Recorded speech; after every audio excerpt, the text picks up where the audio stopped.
साथियों, आप हमारे साथ एक नारे को बुलंद कीजिएगा। अरे जय जय जय जय जय भीम, अरे जय पेरियार जय भीम, अरे जय जय फूले जय भीम, तो जोर से बोलो जय भीम, अरे मिलकर बोलो जय भीम।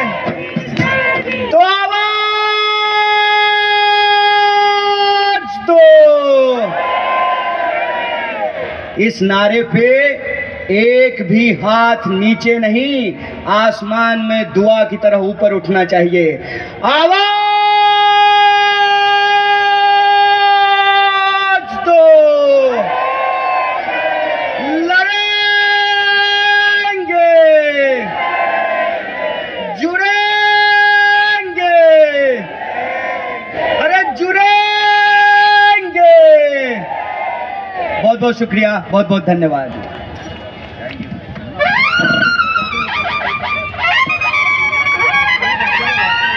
कन्हैया ने इतना तोफ गोला डाल दिया है, अब मैं क्या टॉर बॉम्ब पर डालूं। जो मैं चाहता था वो सब कर दिया कन्हैया ने, इसलिए हमारी दोस्ती है विचारों की, और इसलिए मैं मुंब्रा में हर बार कहता हूँ ये विचारधारा की लड़ाई है। सब बदल सकता है, रास्ता बदल सकता है, पानी बदल सकता है, लाइट बदल सकता है, लेकिन जिस दिन विचारधारा बदल गई, ना ये देश रहेगा, ना तुम रहोगे, ना हम।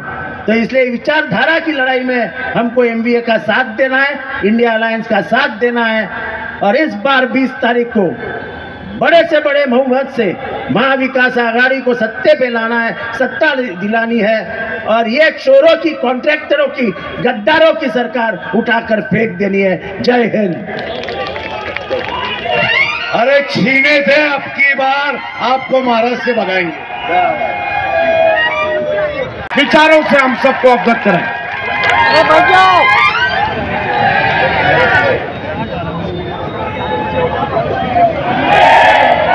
मेरी आवाज जहां तक पहुंच रही है, मुंब्रा के मेरी माओं का, मेरी बहनों का, आदरणीय बुजुर्गों का, नौजवान दोस्तों का और प्यारे बच्चों का मैं क्रांतिकारी इस्तकबाल करता हूं, आपका हार्दिक अभिनंदन करता हूं। आप हमारे साथ एक नारे को बुलंद कीजिएगा।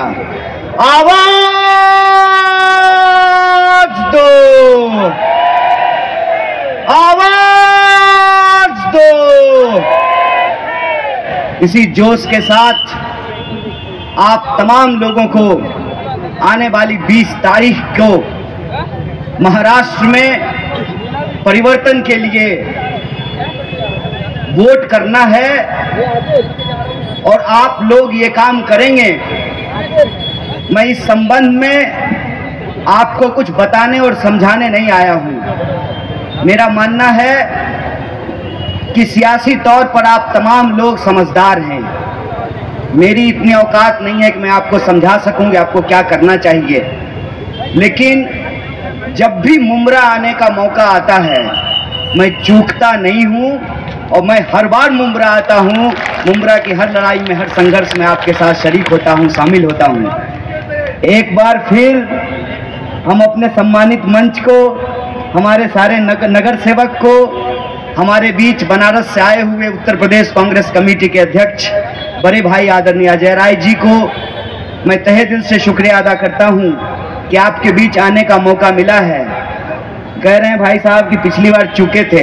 अरे पिछली बार एक सभा में नहीं आए, उसका जुर्माना ये है कि दिन भर 10 सभा आप लोगों ने हमसे करवाया था। साथियों, मैं आपसे सिर्फ 3 बात कहना चाहता हूं। पहली बात तो ये कि आप सब लोग सियासत को बड़े गौर से देख रहे हैं, आप सियासत समझते हैं, आपको समझाने की जरूरत नहीं है। लेकिन मैं जो महाराष्ट्र के अलावे दूसरे राज्यों में घूम करके आया हूं, उससे एक सबक लेकर के आया हूं और मैं आपके सामने रखना चाहता हूं। पहला सबक ये है, ताजा तरीन घटना है हरियाणा का। हरियाणा में इंडिया अलायंस जीत रही थी, हमारी सरकार बन रही थी, तमाम सर्वे और रिपोर्ट कह रहे थे कि हम चुनाव जीत रहे हैं। गड़बड़ कहां हुई? गड़बड़ ये हुई कि हर किसी को यह लग रहा था कि हरियाणा जीत ही रहे हैं, इस सीट पे कुछ और हो जाएगा तो क्या फर्क पड़ता है। मैं कहता हूं, बूंद बूंद अगर घड़ा भरता है तो बूंद बूंद घड़ा खाली भी होता है। लोकतंत्र की सियासत में, जमहूरियत की सियासत में यह बात हमेशा समझना चाहिए कि हर वोट इंपॉर्टेंट होता है, हर सीट इंपॉर्टेंट होता है। जैसे इमारत को खड़ी करने के लिए हर ईंट जरूरी है, वैसे ही बहुमत के लिए हर वोट जरूरी है, हर आमदार को जीतना जरूरी है। इस बात को बस आप याद रखिएगा। और दूसरी बात, मैं महाराष्ट्र के अलग अलग इलाकों से घूमते हुए आपके बीच हाजिर हुआ हूं। मैं उत्तर महाराष्ट्र गया, मैं मराठवाड़ा गया, मैं कोंकण गया, मैं विदर्भ गया हूं और आज मुंबई थाने में आप तमाम लोगों के बीच उपस्थित हूं। एक बात जो बार बार सुनने को मिल रही है, कुछ लोग खास करके अजीत दादा के साथ घड़ी लेकर के जो गए हैं और अपना समय बदलने का इंतजार कर रहे हैं, वो लोग घर घर घूम करके एक दुष्प्रचार कर रहे हैं। यह मैं आपकी जानकारी के लिए आपको बता दूं। वो ये दुष्प्रचार कर रहे हैं कि हमको वोट दे दीजिए। खास करके जो भाजपा विरोधी वोट है महाराष्ट्र के भीतर, उनके पास जा रहे हैं और कह रहे हैं कि आप हमको वोट दे दीजिए, क्या पता 23 तारीख को हम भी पलट जाएं। मैं एक बात आपको कहता हूं, निश्चित को छोड़ करके अनिश्चित की ओर जाने से निश्चित भी अनिश्चित हो जाता है। और इस बार महाराष्ट्र ने ये अग्नि परीक्षा देख ली है। हम कहते हैं कि आप जिसको इस्तेमाल कर चुके हैं, आपको उस पर विश्वास करना चाहिए, और जो इस्तेमाल हो चुके हैं उसको आपको पहचानना चाहिए। मैं बिहार से आता हूं, जो जितनी आसानी से आने की बात कर रहा है वो उतनी आसानी से जा भी सकता है। बस इस बात को आप याद रखिएगा। सोना खड़ा है कि नहीं खड़ा है, इसका पता आग से चलता है, इसका पता ताप से चलता है। कहते हैं ना, वह पथ क्या पथिक कुशलता क्या, जिस पथ में बिखरे सूल न हो, नाविक की धैर्य परीक्षा क्या, जब धाराएं प्रतिकूल न हो। जब महाराष्ट्र के साथ खड़ा होने की बात आई, जब अपना ईमान बचाने का बात आया, तो कौन लोग महाराष्ट्र के साथ खड़े रहे और कौन अदानी के पास जाकर के अपना ईमान बेच दिए, उसको पहचानने का ये वक्त है। इस बात को आप याद रखिएगा। मैं आ रहा था, जिधर आप मुंह घुमाइए उधर महायुक्ति का बड़ा बड़ा पोस्टर लगा हुआ था। तो हम देखे कि उसमें पहचानने का कोशिश कर रहे थे। एक चेहरे पे कई चेहरे लगा लेते हैं लोग, बहुत सारे चेहरे थे उस पर। मेरे मन में एक सीधा सवाल आया कि इतना चेहरा लगाने का क्या जरूरत है, खाली अदानी जी का फोटो लगा दीजिए, बाकी सब तो उनकी ही चौकीदारी कर रहा है। आप बताइए कि महाराष्ट्र के लोग ये तय करेंगे कि महाराष्ट्र में किसकी सरकार बनेगी ना, कि दिल्ली में कोई व्यापारी बैठ करके तय करेगा कि महाराष्ट्र में किसकी सरकार बनेगी। डॉक्टर बाबा साहब भीमराव अंबेडकर ने, महात्मा गांधी ने, पंडित जवाहरलाल नेहरू ने, सरदार पटेल ने, मौलाना अबुल कलाम आजाद ने, इन लोगों ने एक संविधान दिया है हमको, जिस संविधान के तहत ये तय किया गया है कि रानी के कोख से राजा नहीं पैदा होगा, जनता का सेवक जनता के वोट से चुना जाएगा। आप हमको बताइए कि जनता के वोट के साथ गद्दारी किसने की। इसीलिए मैं कहता हूं, जो 50-50 करोड़ लेकर के अपना ईमान बेच दिए, वो आमदार नहीं गद्दार हैं, और आपको 20 तारीख को गद्दारों से मुकाबला करना है, गद्दारों से जवाब मांगना है। और ये समय बहुत विपरीत है। समय विपरीत इसलिए है कि असली और नकली का पहचान करना मुश्किल हो गया है। इसीलिए मैं आप सब लोगों से ये निवेदन करने के लिए आया हूं। बहुत मुश्किल नहीं है, अगर आप गौर से देखेंगे तो बहुत अच्छे तरीके से आप ये पहचान कर सकते हैं। यह लड़ाई सीधे तौर पे, सानू भाई ने कहा, यह लड़ाई सीधे तौर पर वो तरफ झूठ है, दूसरे तरफ सच्चा है। एक तरफ बुरा है, दूसरे तरफ अच्छा है। एक तरफ सच्चा है, पक्का है, दूसरी तरफ कच्चा है। अगर आप आंख खोल करके देखो तो यह बात देखी जा सकती है, समझी जा सकती है। देखना और समझना क्या है? देखना और समझना यह है कि इस देश के संविधान की प्रस्तावना में कौन भरोसा रखता है और कौन भरोसा नहीं रखता है। जो कहता है हम भारत के लोग भारत को एक प्रभुत्व संपन्न समाजवादी धर्मनिरपेक्ष लोकतांत्रिक गणराज्य बना करके रखना चाहते हैं, हम ऐसा देश बना करके रखना चाहते हैं कि इस देश में तिलक लगाने वाला और टोपी लगाने वाला बराबरी के एहसान के साथ अपना सर उठा करके जी सके, वो आपकी तरफ है, वो आपके हक के लिए संघर्ष कर रहा है। जो इधर उधर की बात करता है, जो इधर उधर की बात करता है, उसकी उस बात को समझने की जरूरत है।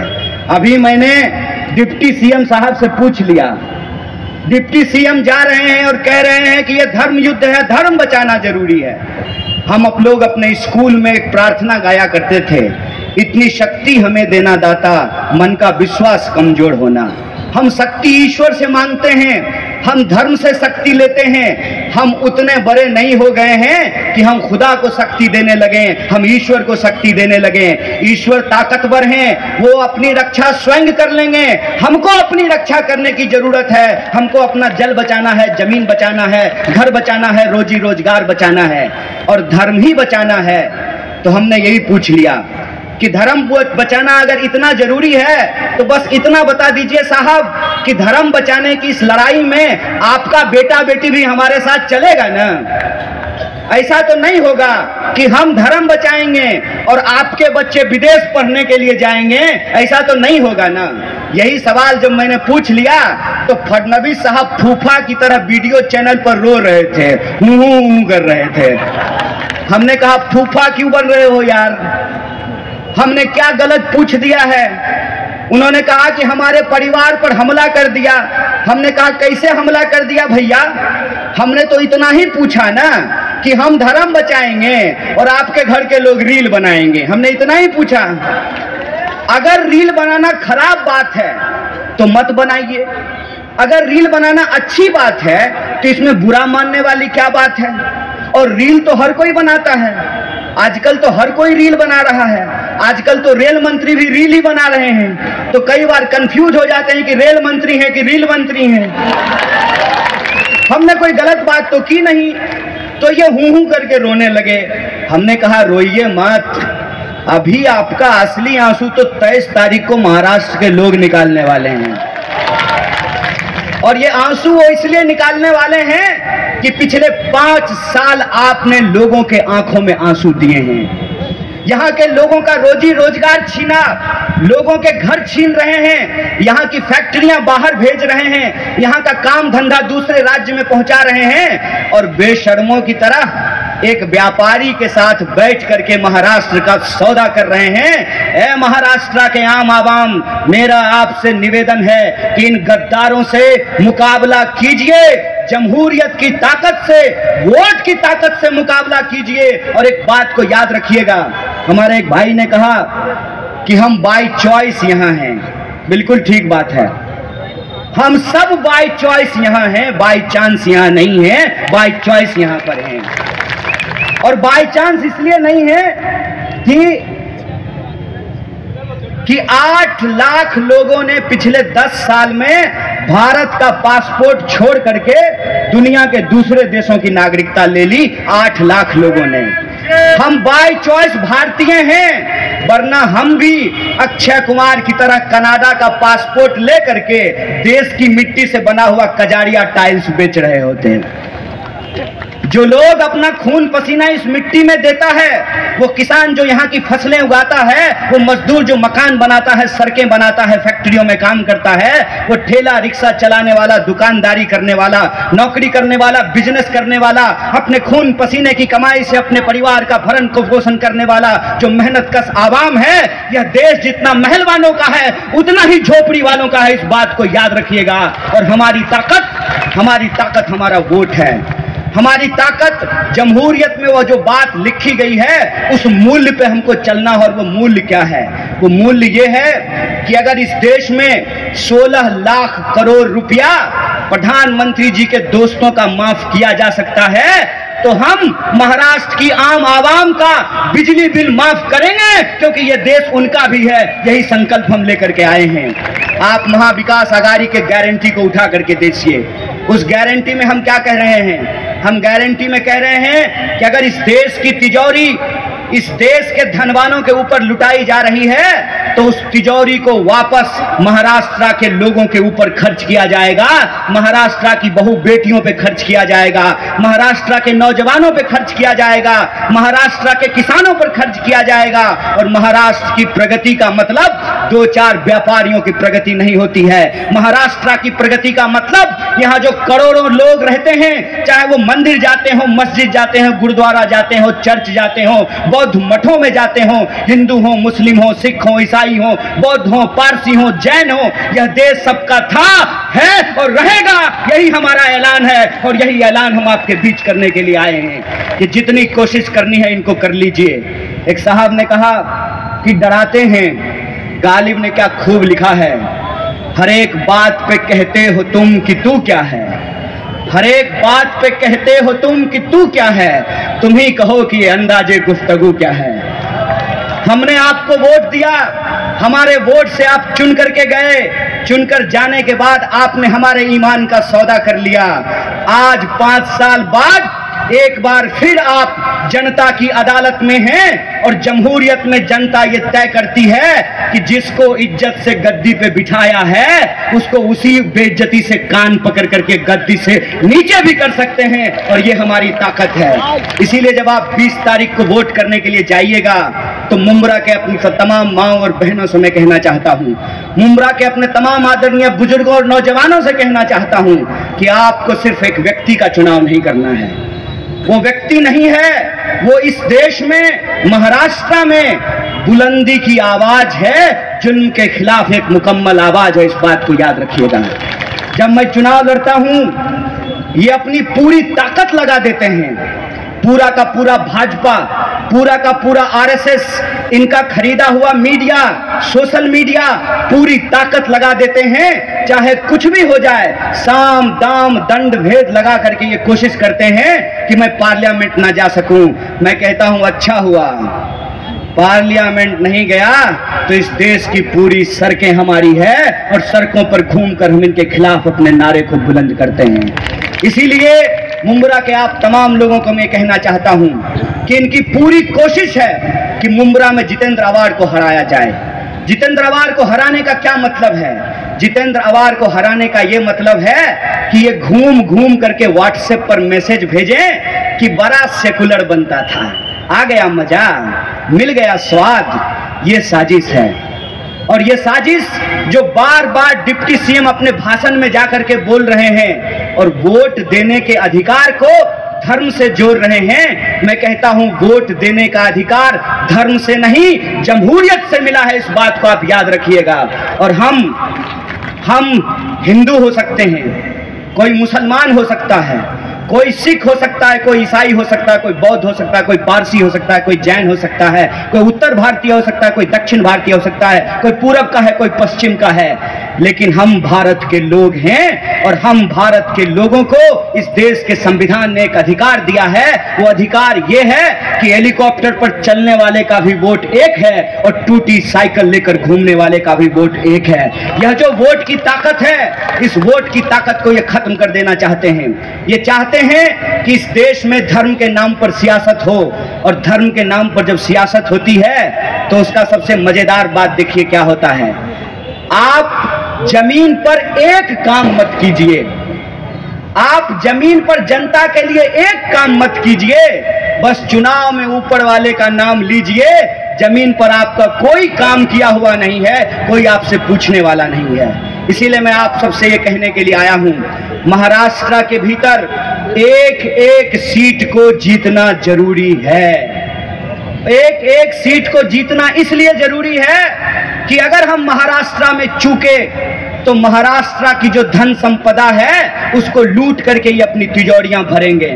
और आप देखिए कि पैसा किस तरीके से पानी की तरह बहाया जा रहा है।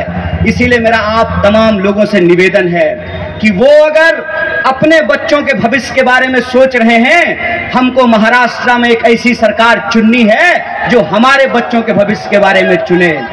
इसीलिए मैं आप सबसे ये निवेदन करने के लिए आया हूं कि जब आप